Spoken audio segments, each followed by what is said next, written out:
guys, welcome to my channel. Today's video is the 10th in a series of page turns of this collection of arty, junk and now vintage journals. And this week I'm going to be turning the pages on this Botanical vintage journal, which does represent quite a significant shift from the very colourful range of journals that I've been making over the last 9 or 10 weeks. So I thought, as usual, what I'd do is turn the pages on this and share my passion for paper in what is a collection of ledger papers, cream pages, old books, really just talk you through my process of putting this together, my thought process, and a few of the supplies that I've used as well. So if you have a passion for paper, hit that subscribe button, and if you do enjoy this, please do give it a thumbs up because that really helps. And what I will do is clear this away, clear the whole stack of these away. If you're interested, I've got videos on all of them, so do take a peek, and let's just get going with turning the pages. So this journal, I'm calling it finished. I'm not sure that these are ever finished, but it is as finished as I'm going to get before I start either writing in it or adding some extra little tiny bits of ephemera. So the size of it is 4¼ inches by 7½ inches, or in centimetres that's about 11 centimetres by 18, and as usual I have given it a bit of a spine on this cream die cuts with a view cardstock that I used on the outside, and it's the usual figure-of-8 string that I've used to bind the signature. There are 32 pages in the journal, so that makes 64 sides to write on, and probably quite a lot more as well because I've added quite a lot of tags and little items in tuck spots and belly bands. So just on the cover I've got a page from an encyclopedia, and I've age distressed it, and I've done that with these little pencils which are watercolor pencils. So the brand is Crimson and Blake, and you get 12 in this little tin, and they're all very useful colours. I use a lot of the green, orange and muted brown colours in my craft, and I blend them so they work really well with water. And I also add, I think I have on this added some chalk. So I brought out some of the green in the leaves here, and I brought out a little bit of the purple on the flowers here. But I have to say, in the whole of the journal I have really tried to be very, very disciplined and not gone mad with colour, which I do normally do and I absolutely love. So that's one of the items of supplies I've used. Also on the front here you can see a little bit of ribbon with a cute little bird and again some little green foliage here. And the papers, I have used papers from an old encyclopedia that I've pulled to bits, and I like both the texture of the paper. I also love some of these beautiful images, so I'm going to be cutting some of these out and using them as I have done in this one. And I just thought I would share a little bit of the gorgeous little butterfly there, some of the black and white colours, the text and the images, and also some of the little pictures that are useful for cutting round and cutting out. So on the front here, basically it's a piece of that, but it's also been backed onto some vintage book paper which you can see has been aged, and this is just a little bit of a scrap. So quick turn of the pages. On the front cover I've started with a pattern piece of paper, but I've also added a little pocket here, and I stamped and coloured in a butterfly in some iridescent gold paint. I've added a little bit of an icon from a piece of scrapbook paper, and then I've been making little journal cards and a tag. The tag here, I've used some of my lovely vintage sage coloured velvet ribbon, which as you can see goes very well with the green on this particular piece of scrapbook paper.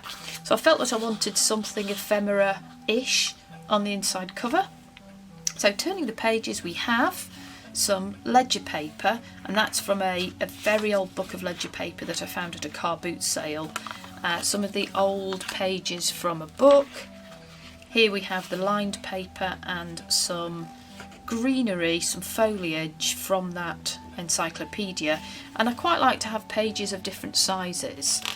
With most of the pages I've rounded the corners, but with the sheets of paper that aren't quite as deep, I thought I'd keep those with a square corner just for variety. Here I've got a pocket, and on this side I've distressed the colour of the paper with some chalk.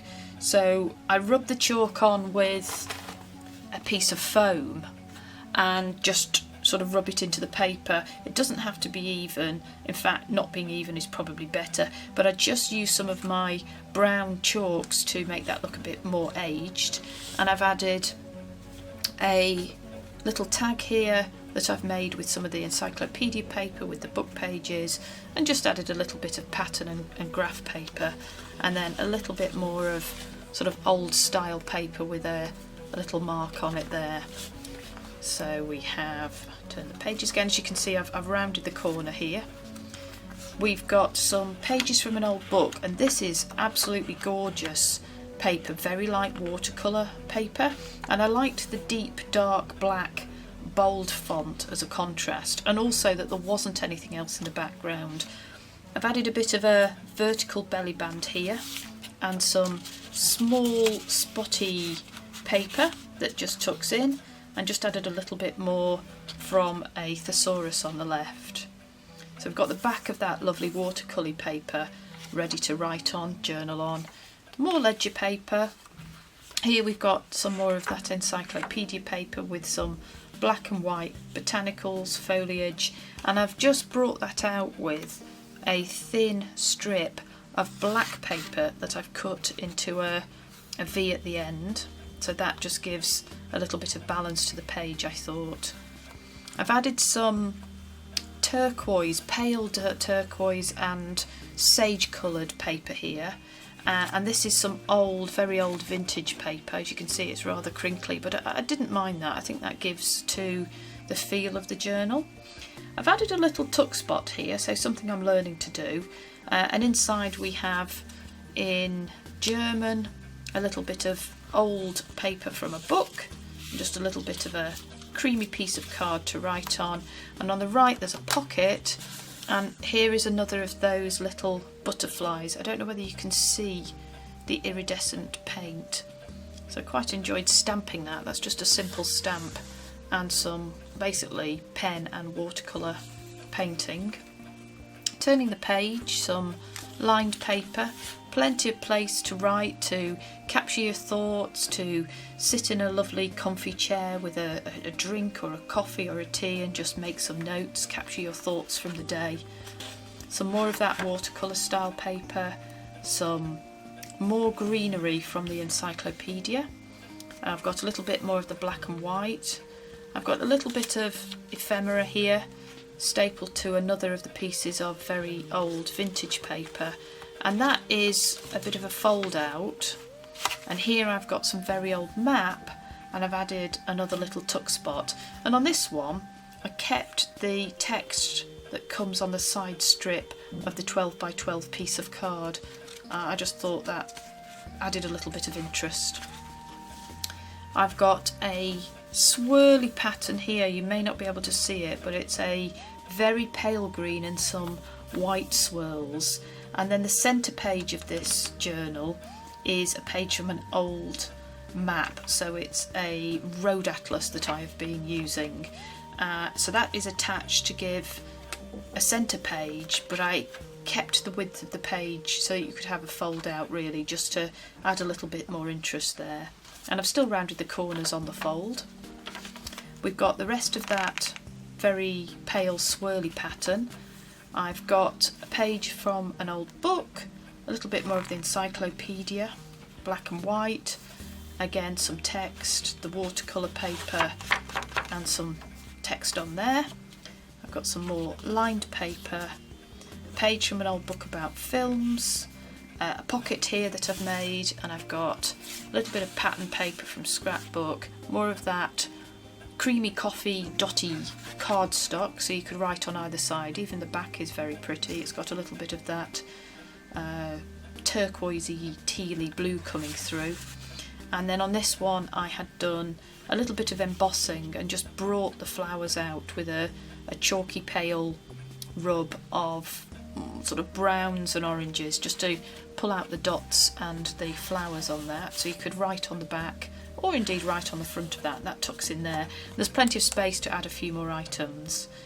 Here we've got a little bit more of the paper that came on the front page, tucking into a tuck spot with a little bit more of the dotty paper for a little journaling card, and those can come out and you could write underneath here as well, and you could add more ephemera, and I'm sure that I will.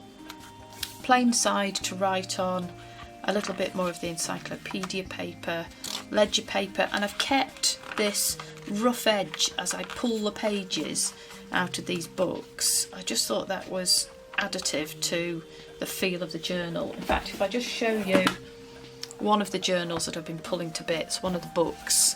So I've got ledger paper in one like this, and then this is the lovely creamy narrow lined paper, and it's just got that gorgeous feel. I don't know, am I slightly obsessed? Who knows? You tell me in the comments down below. So I've been pulling those to bits and using them in here. I've got another little tuck spot, a bit more of that watercolour paper. Plenty of space to write in this one, which is what it was all about. I did want space to really capture quite a lot of thoughts, memories and ideas. I pulled a bit more of the paper out of a herb book that I've got. I've added some cardstock and made a little tag here, and this is actually Anna Griffin paper. So I just used up some little bits of scrap to turn into a tag and added some of the string. And here on this one, it's cardstock, creamy cardstock, and I just used some scissors with a little fluty edge to add a bit more interest. There's the lined paper, we saw the book a minute ago, more of the encyclopedia paper, gorgeous ledger paper, dictionary, and the back cover is old map, but I've made a little pocket here, and no doubt I'll be filling that with extra ephemera as well. So that's a super quick run through a sort of finished botanical vintage journal. I really hope you've enjoyed coming with me as I turn the pages on it. Do come back next week because I'll have another project to share, and if you've enjoyed this, hit that subscribe button, hit the thumbs up, and join me again next week. I hope you have a fantastic week. Bye.